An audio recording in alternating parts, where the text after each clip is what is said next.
enimdia omo edema no nchete enya asemkefoa na dan hu kwada no ana posifo ema yensa kan se ebusia fanu bia omo ewe winiba ya ye fe no jaizi omo e aba be down ese onga ana se professor omobusieni na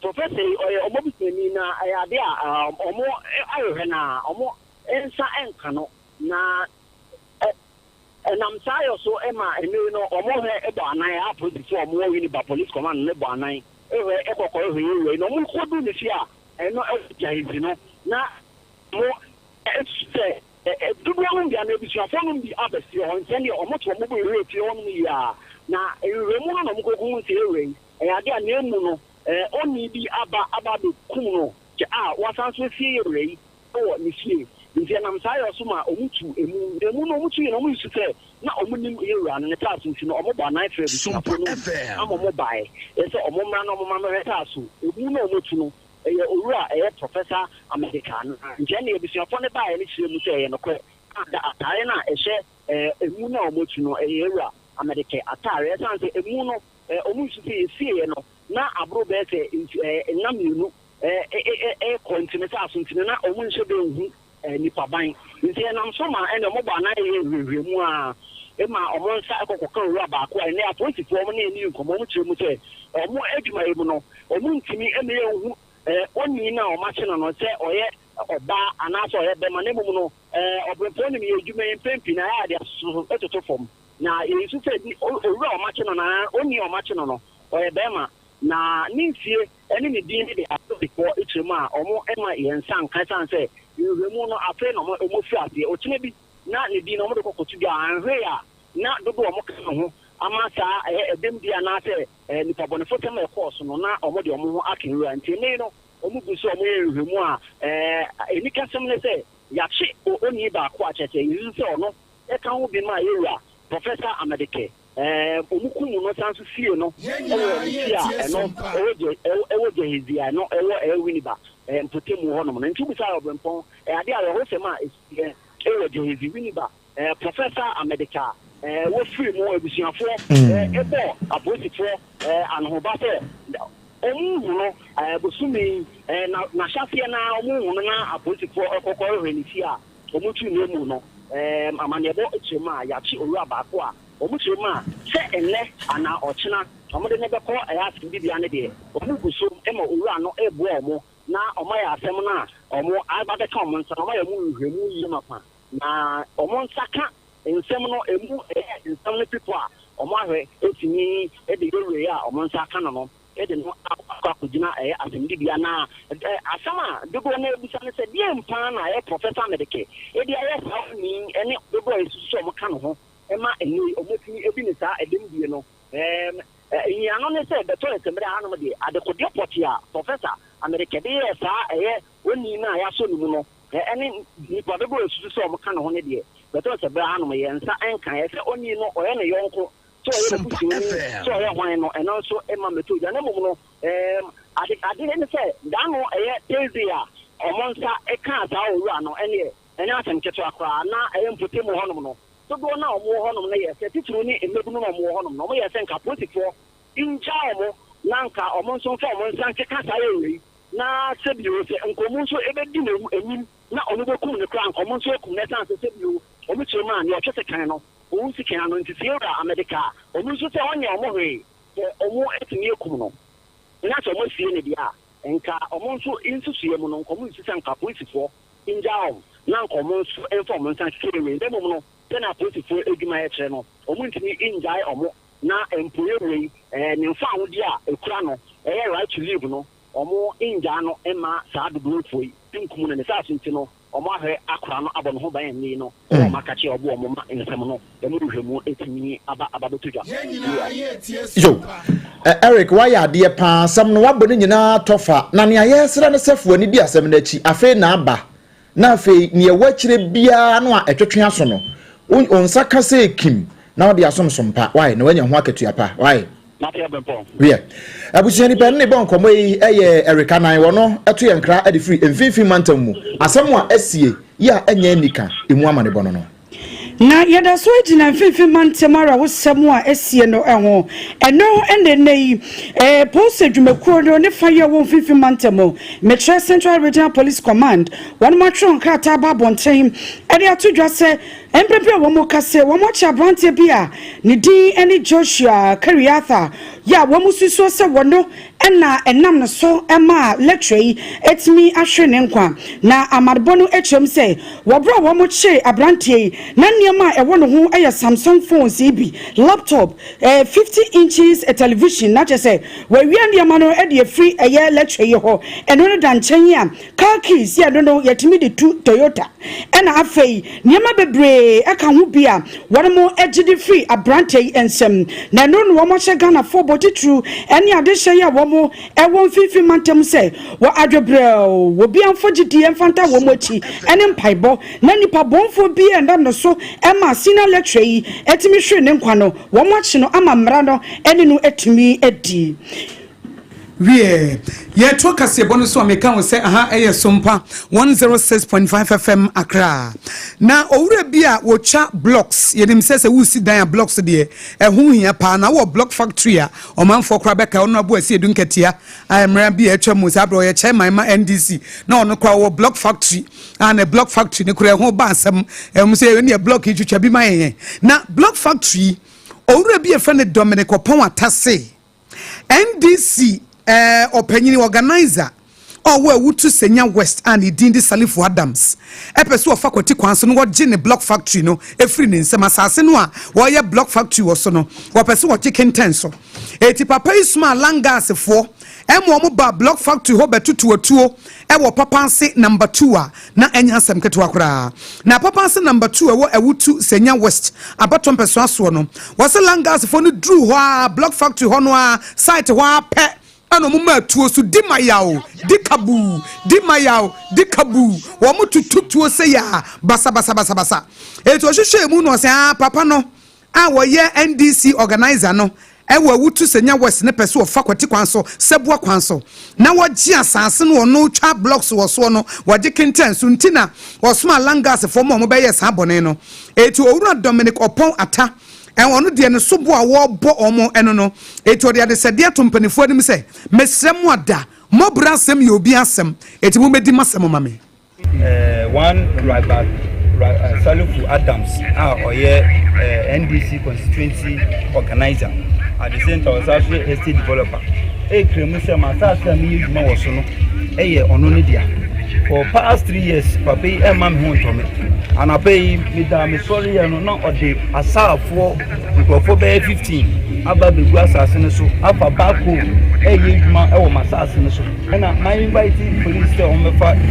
omeko ama enkoye asem kitwa wa ha etu twitwi nyina ebem ama yabugo tuo wa ha o kremu se asase ne ne dia na adia right back Sarfo Adams ye wo mantem ya ne se o frodun krofo jin krofo nsase de yachi enipa mienu ya owura Dominic Oponta wono na ye block factory owner no wono na e boss bo se NDC Sarfo Adams wono na ye constituency organizer ewo ewutu Senya West pese wo gifri ni nsem na sansemi eno so bo ode abo no no so esum se emeye ne moyi eno owura Sarfo Adams se man kasa meti ho a mo bayi mayi bone asem a owura Dominic Opon atade bo me no enye no kore mensuma langas fo bia so mo nkoto tuatuo na menye na sase moso boy no kasa no mi mfa ntwe na so sase biye hunda so bi na twe man so sase biye on fa evidence on bra mfa nkan hwe na na esi wonura no hono minimo hwe mimmo na mkofre police for say Martin je mkofo bigu mfi nenim nto omra mehwe mimmo na mfre police for na police for no mo eba ho na mfa langard bia nkofo bia ana mu central region bebe no say once na oba police say obia won private life nti eba na sasemi bampo a men ko body political affiliation na de we na nyamiefi because of ayensama ya ho opeso 29 for banafo ne brafend Paloma so 2 banafo me makwanti anu nti no fa ni nweketo ano say o matake na mo yi se bia na say no he na o ya so he ya wo so betu no what be that wa wofa o me nti anu nti Yeah. Owura Sarfo Adams awo no nso ewutu senya West Abaton pesa so woye organizer ema NDC amanyuku no ene woyi ne hwan so ono kra no wote se bibi koso ene ono fra police for so omonkonkwohwe na se ye bo no so bo se ai block factory no opese okwaje asase ne ntino mutieti omo fa hodie so enye no kre ene ade no kra na nsa na obi abaye politics na obi awo ne private life eti hu nsem no na asem yi so mpaka se bo ye de akire de be free mo ba bia ye nyima so enfiri yemfiri empotam ho na fe yemran kran ye kwa adenta asamwasi ewan kran asamwasi no nyina ne se na anum ho na anu brada ne mpo de ba ne wuku ada na aso mpo de bonkrata ne mpo de bae em ye bo so e Ghana today so se ukopie mu se ne empanifuo bi allergy woni susuo e kire se abrante ba ko a ye fe ne se adenta kumi ani din no se ne amanfo di nim no a ya adenta kumi wo kire se Wamua committee no a etna chief justice nsamne so na woni aka no emubi sei ebeye krampo anka mampani petition de akoma ne se mampani won dissolve no esanse mubinum ene yerata de sorry akwakohia akononum tii wo ba bia na nka ensam fatakra eno nam so e ma petition yi ko yi wo se won tii kitame won tii jame na ni nyina mu no ena enrada wo ko amanfo Twitter na Facebook yi so ene okoko chiro ade wetu ho se wono wonya ne nteye se amanfo bi pese on befa ne fini fie na videos awowo no sa video no ye enipa wo bo mu din se wo mo nita de sorry akwakohia ekwakoye meeting wo restaurant bi won kran ha airport residential area na nu nti wo de petition ko ada ko mama mpani se on dissolve sa committee no sa videos no enye ono nko anchan ne wo wo de amema nkrofo bebre enu nti se ne wo no wo tete na manfo bi pese won be fa no efi ni fie adadwubum no so won be fa no se ekim anhwe yi asem beba won be release sa videos no ene ya homachi ya na yete se o ta fam raselo jani Vincent ekowasefua wono so kagum denden akotwo kra to ne Facebook wo se ene ahomachi enipa be yese nwotwe ya won ekọ ne emu nsia won mu nyina hye sojafo presifo ntade bi won bi na ifo ena ibi mpoa ena won de ade ahye so manim kaka moto bibi esen kitekita AK47 ena emu mienu de won hye ne African way ibi ena won de koye won koye a papa e friend say Alfred ababio ya dodo na Alfred adenta kumi won yakofa no na won ko fie ho no yanko na yanko tie nia ekọ so wo fie ho kakra bi we de tie bi e yakonkonsa ketua bi tie kakra maye Pacho mo de ne kwa hefa. Ana mu so mo de ne kwa. Mo de ne kwa. You don't disrespect. Please why you sending him? Why you sending him? She has to record so that they know. Why you sending him? No. I don't know what. You told me a CID. Let's go. Let's go. Let me record the message. Record it. Record it. Because I want to know where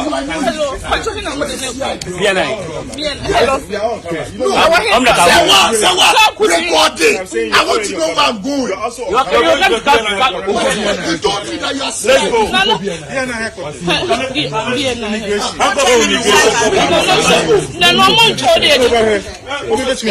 If you want to follow, you can follow. I can drive. Maybe my man's driving. No.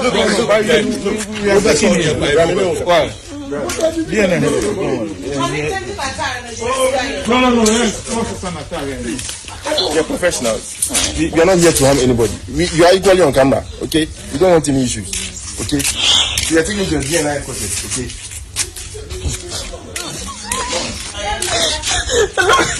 Abusia we ye nia ekọ so ewo Alfred ababio dodo na Alfred adanta kumi ni fie enti ne yire ena na o join here wo Facebook ne so a eye SOMPA 106.5 FM Accra SOMPA 106.5 FM Accra video ni da so no ena ne yire busa se hinfa na mo de ne ekọ mo kwa ya ne de yen ena mo che se ena before ya de ne ekọ nti o mra na o kire se nipa wo monitor the sorry ekọ ye sa meeting no Justice Praman Adibu asiedu ena Justice Yeni Kolendi wonomo ena neta de sorry ko hia aye ewo airport residential area restaurant bi ewo ho na abranti aye kana asemi wono wogina mpo ewo MPP din mu se wono nto aba ma na mrase badwani ewa adenta abato mpesua no so na amfoi ene ono se wakonya sa videos we nyina wo kire se enu nti ehu nhia sanka committee no wo mo ebekoso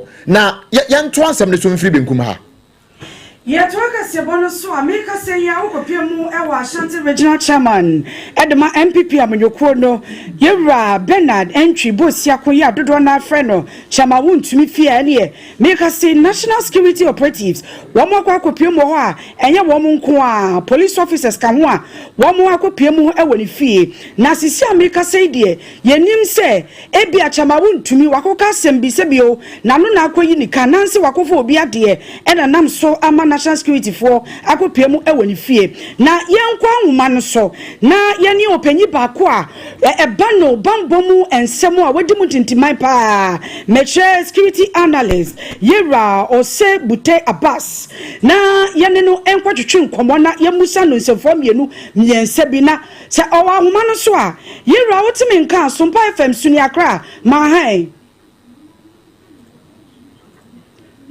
Yera wotimi nka yo na ewie ye pusu wa homa boni bi enimo ni nyane se ya chance afi Asen South na nsemu na ebeto odwa se Asen South ma che bedwani Reverend John Ntim Fojo ene National Security for kopiem woni fie ena womo eye so womo che no eno eda nchen a adenta kumi enrede ya National Security for so akodi fie se womo kwa akwache no me ka semprempren chema wuntumi nso fie National Security for abomu ma womo ni police officers na ye busa se ye rabas ye ne kwanso ene no ana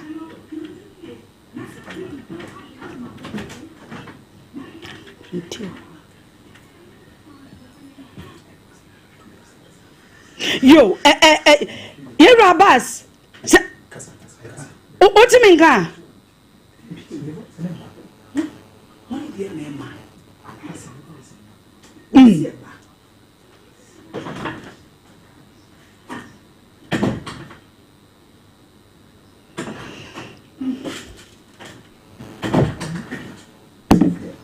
yo Yera wadaruma mayensan so fro biemo ho na yento enkomo no so nkomo no ede yie pa yensan so fro adesmama nipa na yene no ekasei eye opanyi pa ya wono ene ba no bambom nsem kasa yemo wodi mu tintimai pa security analyst Yera Ose Bute Abbas wono ene na yera si yene de bedi nkomo na yedi nkomo fa eye National Security wo mudwuma wo mudi ewo memu na yenya ni de yento so wonsem foforo mu na yeto nsem foforo so no trofo panyini edima the new patriotic party amanyekuo no eyo Justin Frimpong Kodua na wakasa chem se abrante e freno Alfred abebi okumia de enim no pa ya adenta kumi no ekoye fa so a ye de akochie no woni fie eye nim guase ede mo man yi pa was chem se Ghana ye dodo amamuo no ye rule of law a ye de adwuma no egu ye hu fi egu ye nim ose na no na Justin Kodua Frimpong chem se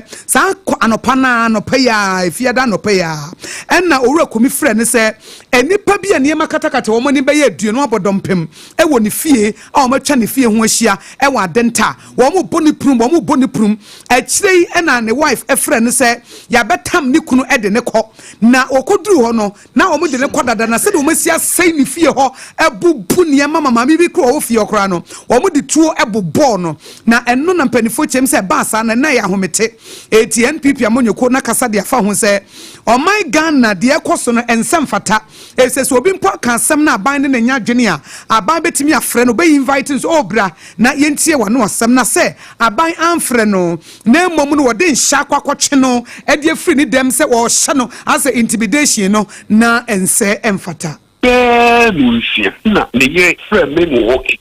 I don't say lawyer, or what person or move you gate to look for. I'm so one mono. I don't say, or move a piece of vest to know me at the just no walk not a new young. It's not to say, no one minority leader so friend me. Say, Bema, yes, you knew. I don't say, sir, it's not just say, me tea into a no, not just a miss me tea the day with you, me tea ye with you, and tea, the buy and say, the catch me say, lawyer or my family. So my friend lawyer for me office say omunko na omunko pe de eko wie eni yeti ye lawyer Justin Kodua Frimpo ye trofo panyine ema MPP amanyoku no area de shmama isi America say yensaka opanyi osa bute Abbas ya wono ena ye security analyst opanyi bako a eba no se bambo mu nsam yankasa mfa ho a wodi mu tintimampa ora Abbas o timi nka mame sampa wakwa babie moy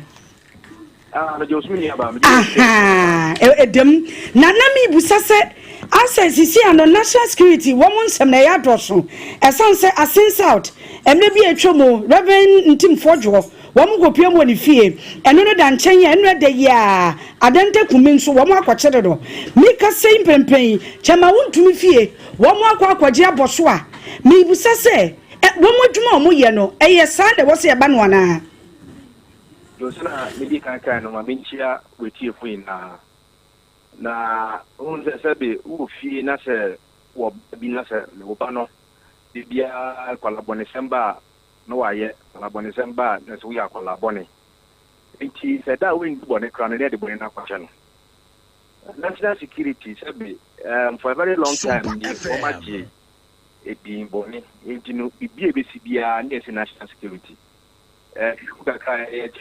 some of these arrests, no, and some of this invitation also any home invade their also in ano. NIB can identify comedian Matisa NIB before NIB. They will national security for some what in the bonnet to be beer and yes, national security. Again, oh, share yes, yeah, media and said I never want because among your phone, one ya must say, bamboo to me not a man yourself. It means about over Kaya. Oh, dear, when you coach crazy within last 2 years, 3 years, 4 years ago, about NPP, I was no. I am no better NDC for a national security for I see. Over Kai and DC, why I was so national security at PDC. At the time, no NDC for no car, that NPP for so when you see, no move. I have been a security, a bamboo, and then similar things.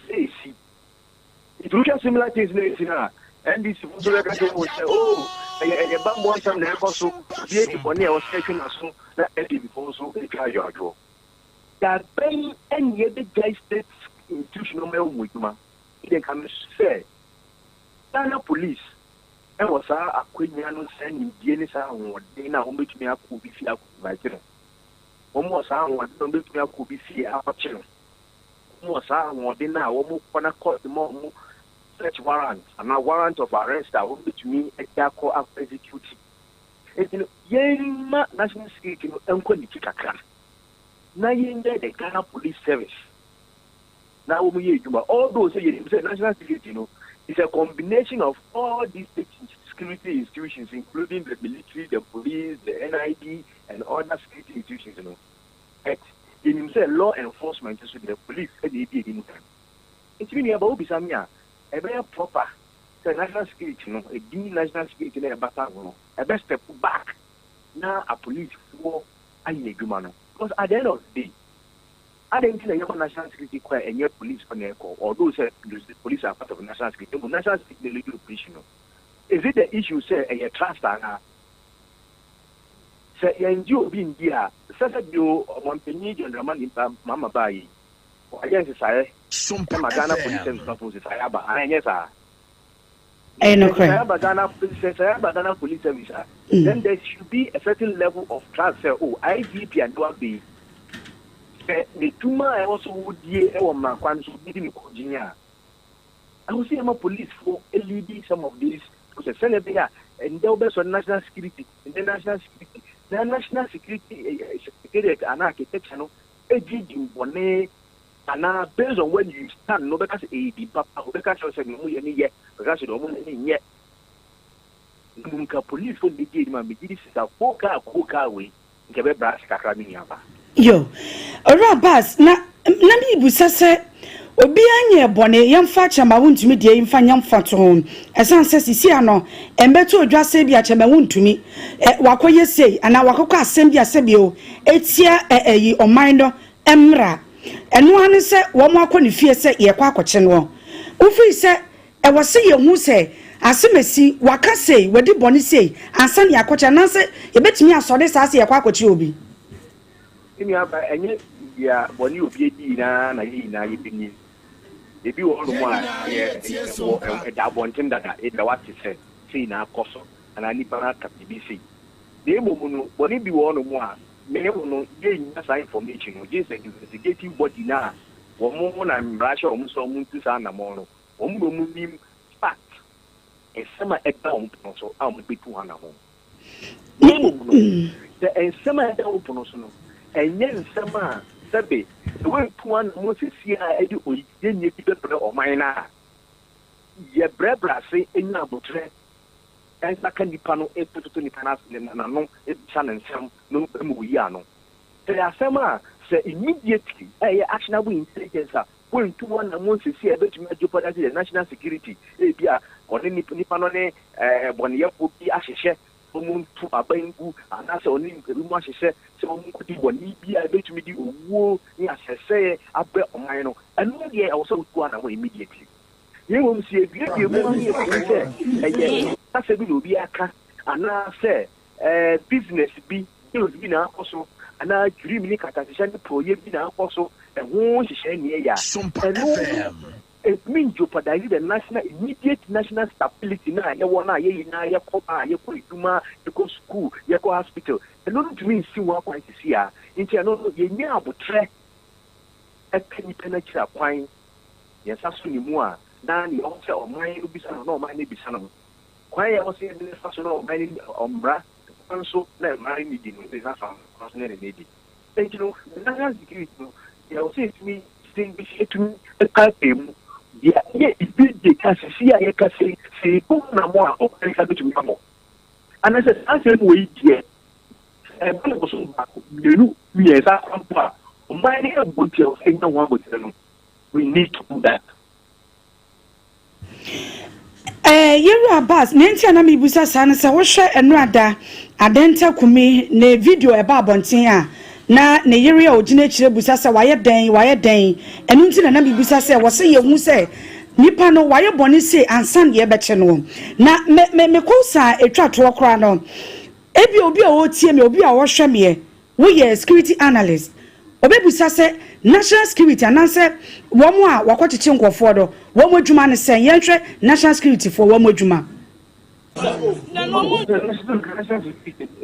go to the first question necessarily be who but now we call the theater of the arrest say who there was so many things here we and staff arrest and the standard procedure so we say number here there was so much time oh that's how many things in the second year and now we go here also to say go back to na meeting but na meeting so now what catch them say we are see yeah choke say where the body na ko the be saying to you go about ko you with one or it's for catch me ah must you matter ya na me ko one ko tawo dia that say ye bi say e ba bi ni body ah ye police ni person you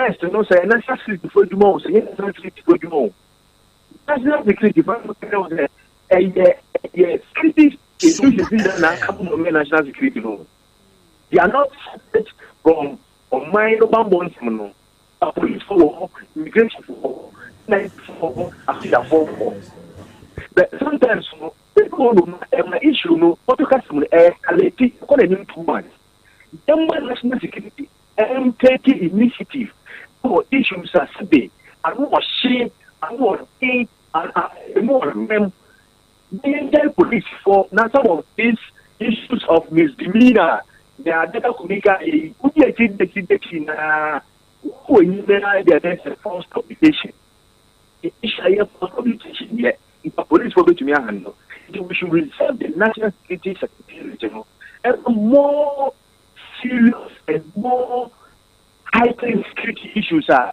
so when you check which media any abdominal they not police for some of these issues yo Yeru Abbas enkomo ne de pa lenso no ye besa fra me pemu na ye no wadi enkomo ye das papa de atwa to okra wo de beja ye kwan ene sei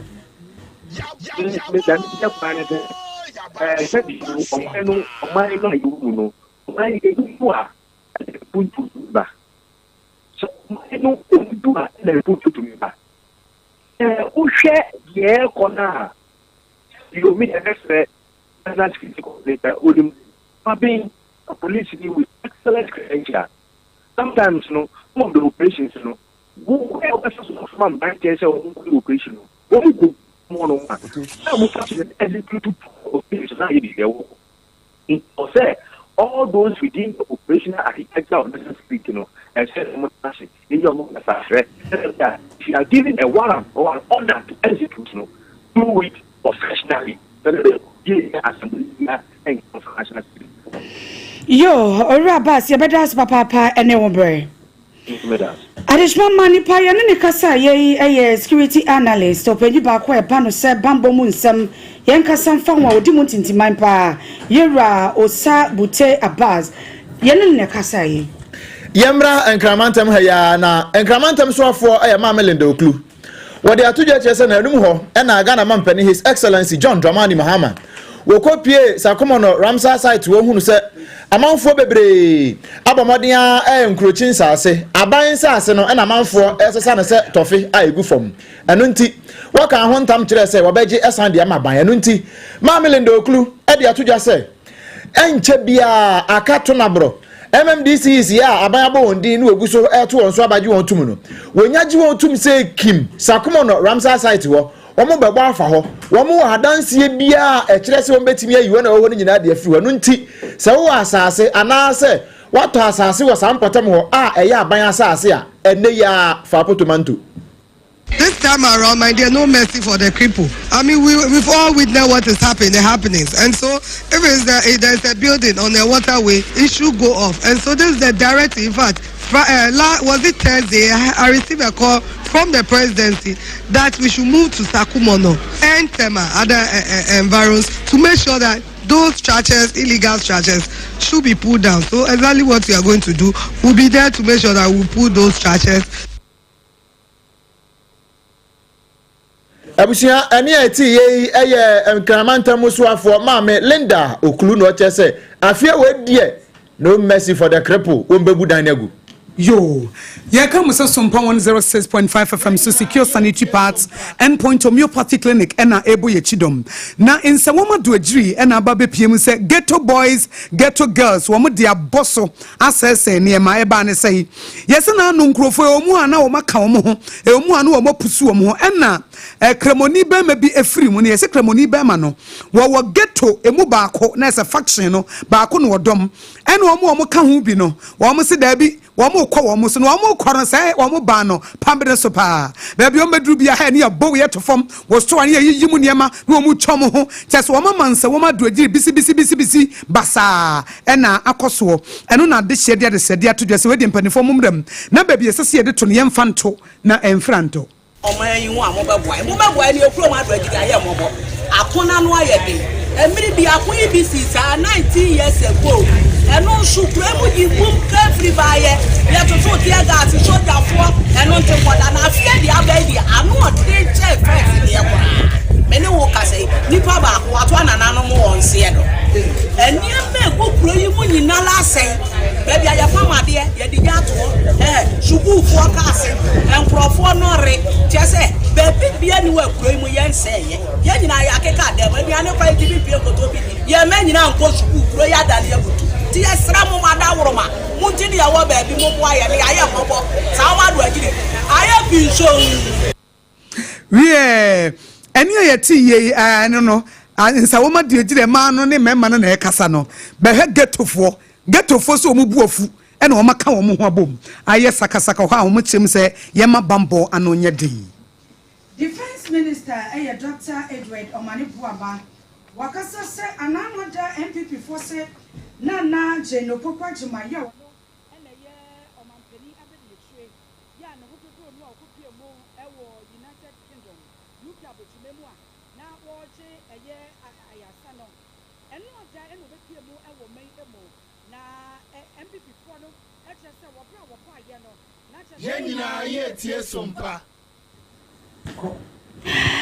Additional Mamu Fancha ye na Defense Minister Dr. Edward Omane Boama wano ababonte akasa se anano da MPP 4B ebeto odwa se eno da na je no pokwajiman ba obepie mu o meimu no wabra okwaje ayasa ewo United Kingdom na obepie mu no wo mu eche se private jet a wo chata ye no na che se eka bubro ena oman no abo na no na Defense Minister Dr. Edward Omane Boama eda to odwa se si yehwe enkane omanpanyi dada ekufuado ne presidential jet ya na otimu ekoba no wachese esi aye kase asai ya ewo ebrochememu a wonmu esiesie enu ne nam so ema enu ada na wo munya presidential jet nti wo mu ekochata bia wo de bepiemu ewo omei emu enti wachese se Ghana focus Ghana boka esanse vice president akochata presidential jet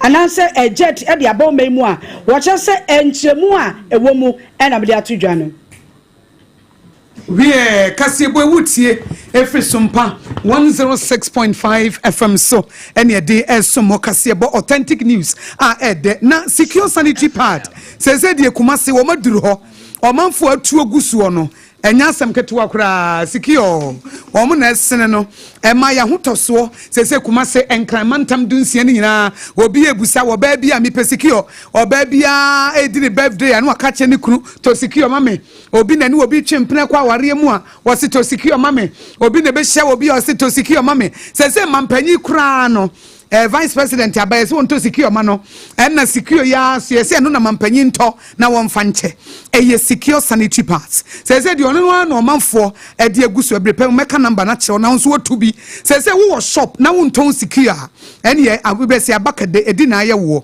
ne bo ne da form eye proudly made in Ghana, state of the art technology ene de eye endpoint homeopathic clinic. Dr. Dubuatin was a bemanti sa word where the friend premature ejaculation would so can or hobay and one papa send nemrem Bema say I'm suffering from premature ejaculation. Why have Brofoka Krakawi? Now crowd can any and your ferry. So was soon obey to Kwakodu Kumase. Now Udrun Sawamu was a mapem and Sawam hey how. There's a one look on umpo. Yam pesa word nibi. Na a man the entio musaria no mubuafo no. And your baby and a chojuma brempuano po. And your baby and a chojuma pa.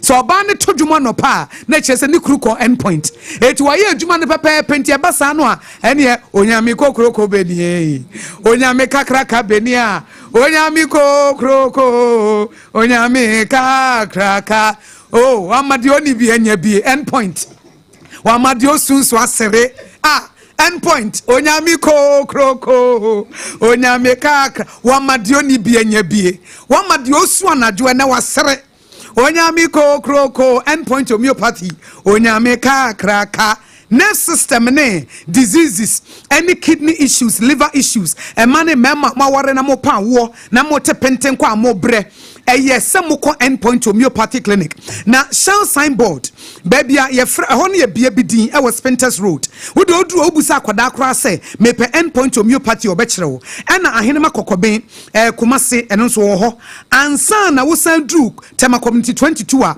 kwa wana so nsu wojinam Dr. Dubuatin se frɛ no no abefa 0244 867068 0244 867068 and 027 4234 027 4234 321 na udem endpoint homeopathy clinic physiotherapy massaging ni nyina wo ho endpoint homeopathy clinic adwuma no wo mtiase endpoint homeopathy clinic nunro no ebi ni abonten gisa wo hospital ho endpoint homeopathy clinic wa yare safie papa ene ho ye gina we so ni ahome so ye ba ye beto so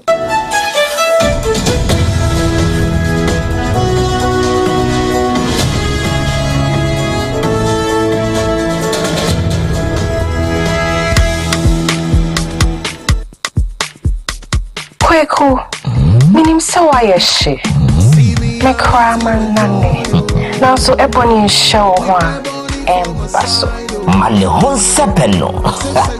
Ebony Condoms comes in different flavors and available in all pharmacies, chemical shops, over-the-counter shops, and pubs. For bulk purchases, contact 055-230-0075. Ebony Condoms, Ghana's most pleasurable condoms.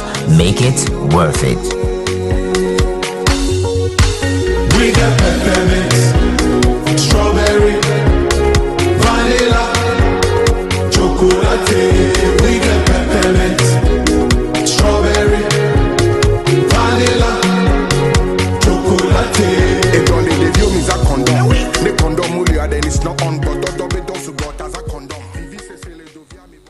Endpoint Homeopathy Clinic. Ghana had the obi enim say your prostate. Na baby omutimi ye screening ema hu ni ye etu asia. Na e Endpoint Homeopathy Clinic. Anase e kidney, e liver problem. Wo fa baby ena adjujo. Na de fa ne premature ejaculation no a ba ma bi a wo ne wodofo akwakwahia. Asa wo di ne ho agro. Asa wo tonte. Ene ye bra Endpoint Homeopathy Clinic. Na ye moa wo. E ma ne mema mo pa wo. E ye Endpoint Homeopathy Clinic. Wo mo da mufua. Yare bia infections bi ne wo ho. Anase bia wo hwa wo fa baby na adjujo. Kidney problem, prostate dear, a Endpoint Homeopathy Clinic. Ahenema kokobe kumase baako ho ebe Angel Educational Complex no. Ena Accra hanso so dear, wo mu gyinamu ankasa. E was painted bebre friend share signboard no. Wudru na ubusasa wo pe Endpoint Homeopathy Clinic. Obi an ebe chiro. For Endpoint e wo 0244867068 and 0274234321. Endpoint Homeopathy Clinic. Wo mu dem fo. Eh medo. Edrano pa wutimi to boase. Echichiwusi o. Ado. Na so ni se me de yas toothpaste and the brush and the twitwimesima minya homka. Same na ye bokoi. Na me me all-time favorite. Eye Yas herbal toothpaste and then the brush. Abua me ama say me no nso a enwunu anasa de ehia. Me selfim me biem. Na wo hwa se me se aye fita access rich ahoma. Na eti brightens. Eye Yas whitening toothpaste and then the brush. And me de hwimese. Enti na wo se efe. Na Yas total care gel toothpaste and then the brush ni de. Ebo wo se ho ban. Demu ni nyina. Ema wo numu ye sham. Oh yes, and Crotrodo, Yas Herba, Yas Whitening, and the Yas Total Care Gel Toothpaste, and then the brush. I was young chamfa. So we pedudu to a one kind ha. For Leicester Ghana Limited, and was 050-161-9588. Leicester Ghana Limited, and the Yas Toothpaste mo hudo, and then the brush abejaso abeboy. Munde dinam se mena foreign call. Hello, Papa. What do be a new? So say me feel London. Eko US. Na no crowd who crowd from me bo mamania. Na papa mo what to say? Awurade aduma haboko. Na ko jejesi. Eko ba sempene mo. De woton adansi ho niam no so. Wo hye ho de. Oh, wo hye ho. Eko ba, mesi wo bo aduma kra sre kane no a. Na wo do US won so manfo bo ndin sa na. Hey papa, US hakura de. Na ko jejesi company limited agi ba bia. Wo Holland, Germany, France, Italy, London, Canada. Eba adansi ho niam dia. Obian se na ko jejesi company limited. Na matese wo bie depo kesie bi e wo kasoa. E ho na wo bia koto adansi ho niam. Na eye no kura papa. Oh, eye no kura pa. A police station in Chenhua. Hey, ekuo ba sempre mo no. Onye mereda. Hwe, we kura no miensamua ene obi en foforo yawo. Ba ko abu akwase paase kumase. Ene ba ko so pokura se nkran ha. Obi ase na kodwogesi eye bemaba e wo dansi mu. Woton cement, iron rods, banding wires, and adua plywood and just said about dance roll. Te se bibia e de hye adansi ase de ko wie. Depo no nyina nso eye tufo bo. Wodu ko ka mu a, wodu ko ja free.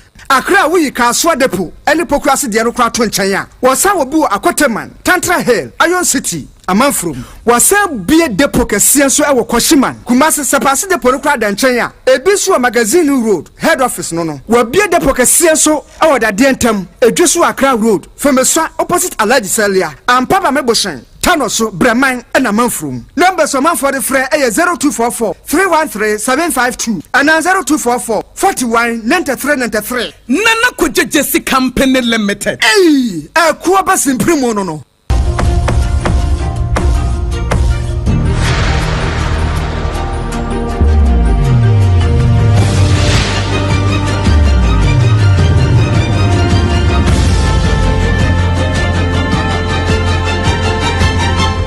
SOMPA Asiebo Ajibebia Ampa Ajibebia na se ni Ajibebia ntino enam so ema acting chief executive officer at the Ghana Chamber of Mines Yera Ahmed Nantoma wade atojo kire se ukọ mining communities no a ehosika wo ho pa womo the royalties womo entito kakra so womo the mining communities no so womo the adwuma ewo womo mpotamo no womo tie de ma won pa nanso emra bia ni ho a ebata sika ye de ma won ne ho enu ntu behu no wohene bia no atena so assembly member bi ne ba kodi ne nchen a no so atena so pani bia sa sika de ba kodi ne nchen bia no ne wona atena so womo fa nyam putudwuma bia enu ntu wototo sere se ebeya nka Ghana yenya mra na emmo sa de ne nyina ho ban. I like the part you said there's a more argument that look, development is in the hands of the state. So that's true. But mining companies do a lot in their communities. You go to some communities and the schools there, the hospitals there are run by mining. So, you know, the mining company cannot do everything. I mean, like you said, when the royalties are paid, they are supposed to return some to the host community, and the district assemblies and the palaces to use for development. The question we ask is, are they being used for that development? For example, there's a 1 kilometer road in town and there's a whole assembly that gets mineral royalties. I mean, why would the assembly go back to Go Flows and say, come and do the road for me? Go for the reason did a road in the over 33 kilometer road that they did. They did it for the community. Everybody's using it, and we are saying that. So that's why we're also asking for a law, you see, an act or a law that will regulate the utilization of mineral royalties. We know that the Abushani Yera Ahmed Nantoma wano acting chief executive officer at the Ghana Chamber of Mines. Now akoye sikasam ewo mpatama mamuomu no ena ensoma do agim na chebejani onyamfo Frank Anodompre wo kan wo se Ghana fo muhumpuntu amusa ndisi aban o se ndisi aban otiswe ade e friend se district assembly common fund nyaade a wotua na yetua to wo man Ghana mu free yamponte mera so besi nne free January ya aban betena banwa so wagege to agege ne nso ne so de kɔ empotamo ne ade boa mamuo e wo ho no nyaade a wo de kɔ. You have introduced taxes, you have collected these taxes, and yet you are flouting the statutory payment that the law mandates that you have to pay. And let me tell you, as I told you earlier on, they are doing all the evil things in their first year. And because they think that they have the goodwill of the people, this is the time for them to do all these things. But the implications are there. If common fund is not released, the assemblies are denied of the oxygen to do local governance and to go ahead and prosecute what they have to do. Health insurance is not being paid, get fund is not being paid, and everybody's quiet. I want to ask questions. Where is the taxes that the administration has collected? Why are they not making payment? I did not just come out to talk about this. Look, I've gone to the Common Fund Administrator. They are sitting there idle. The newly appointed Common Fund Administrator is sitting in his office idle. You can do your checks. The assemblies don't have the money. The NHIS, they don't have the money. Get Fund, they do not have the money. And everybody's quiet. This cannot be entertained. We no yanso so kra we ensoma do agi mirachebejani orubenya for Frank Anodompre kokobako dia ma drivers for ya wo mo na ne nyane se won na wo pet license na wo de di dwuma e wo driver edwuma no mu na eno na DVL for ababonte chese ase ankronkro edwuma bi ababonte a wo mo hyase Emma drivers for a license Emma mudi dwuma na eno na Ashanti regional manager Edema driver and vehicle license authority DVL edwumekuo no Yera Jerry Edem area to just say one more system no sa woko baby na say ye ma license na say eno wo mo de no eni twaka ene embra wo a wo mo de obefa so appeal to the general public. Your private vehicle test stations are different PVTS. Dotted around the region. Na omo mandate ni say omo boy amaye roadworthy inspection for your cars. As we speak, license renewals and count because you know a few of the stations, you know, we because the license renewal. But since you know your system, your computer, I said that we activity we have your license, you know.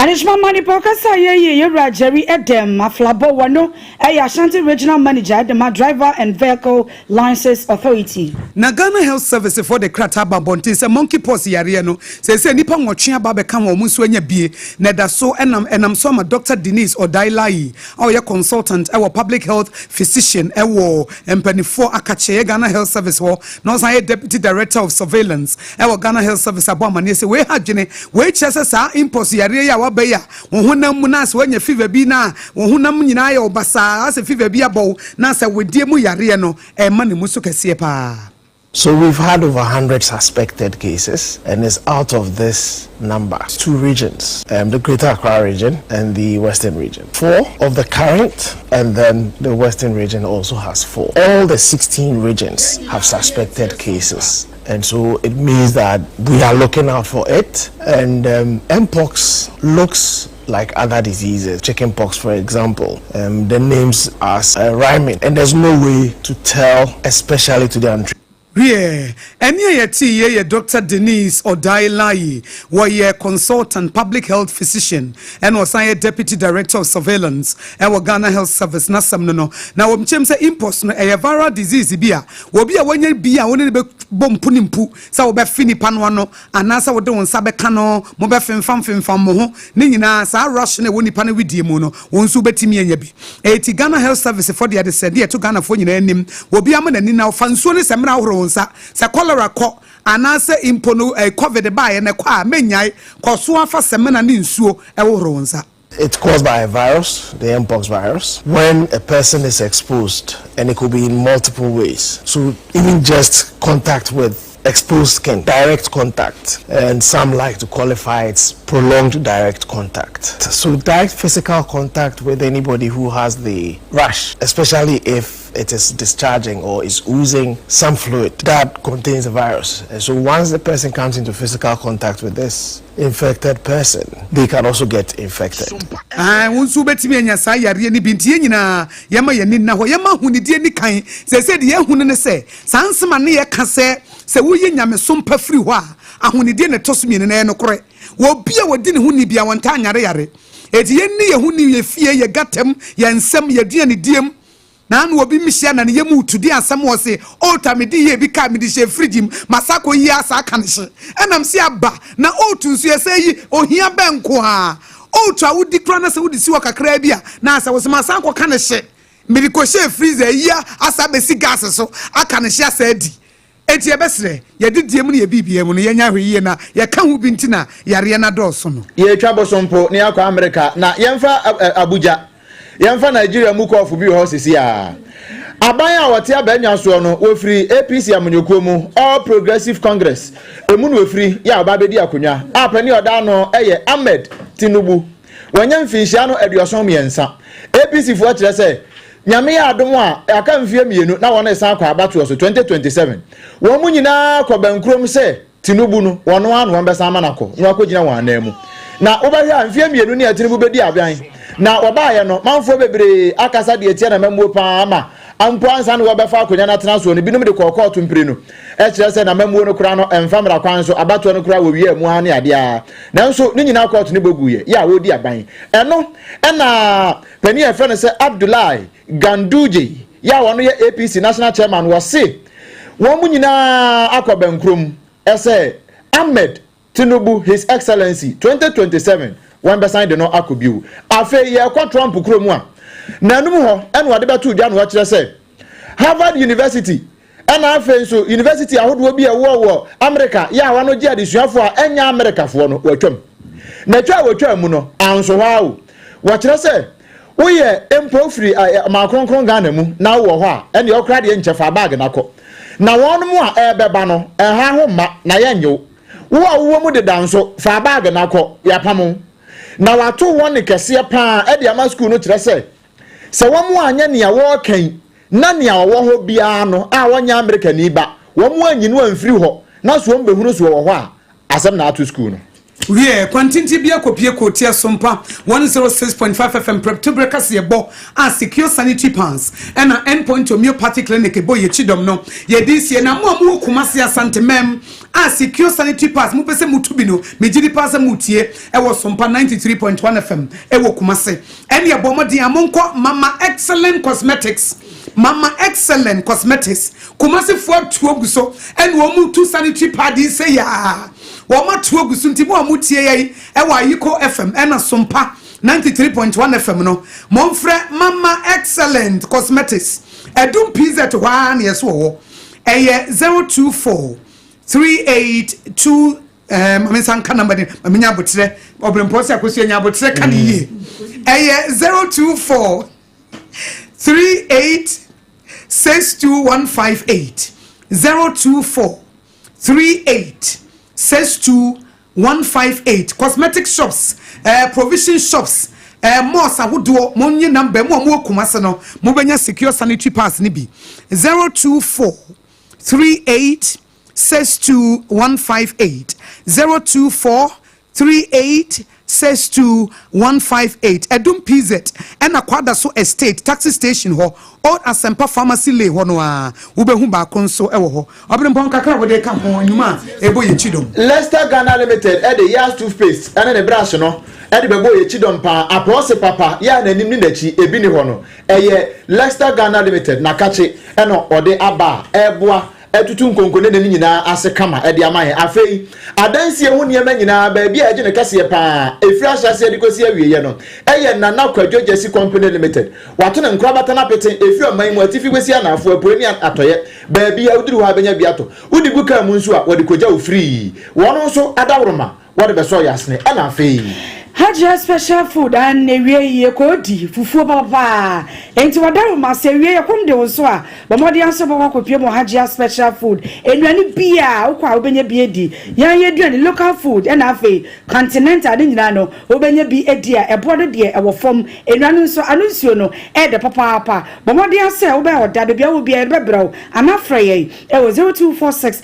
359921 and 0534 0535 484392 yekodi di ntinas ye penintem fufu na yajo enti bomodi na oni Haja food edi enkomo 21st clinic wadawoma se eba no se obi ani ntimo enwo enseme nkoyie dia bomodi ansa ode bekwa kopie wona so ye sciatica originator papa baby your branches will be ana baby wo a wutie me no bomodi ansa obebusa se wo pe 21st clinic ye bet show ye wo 15 branches ko na kwaje wa yasa for 0540 311 311 0540 311 311 na oni wo mu eni nkomo yemi de kaseboyi esumo wie eyeme akosia ago abowaje wo betimi afram yakosia nhira many me adult children obrempon nana kwaku ampoma ena afei oba apa